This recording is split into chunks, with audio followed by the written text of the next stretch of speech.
right, so simple question. What's your name and the name of your business, if you have one? Bob Twaalfhoven, Smart Bubblegum. All right, and what did you think about the speaker tonight? Great. I'd met him before, but I'd never heard him speak. So very, very inspiring.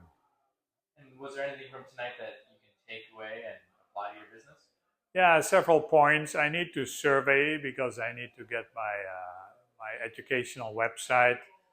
I need to get subscribers, paid subscribers, and I haven't managed to do that yet successfully. But I'm very inspired, and I think I know what needs to be done. And would you recommend other people come to these workshops? Yeah, you'll learn a lot, especially about surveying and the value of your product, and it makes you feel more confident about your own product. Awesome. Thank you so much. Okay.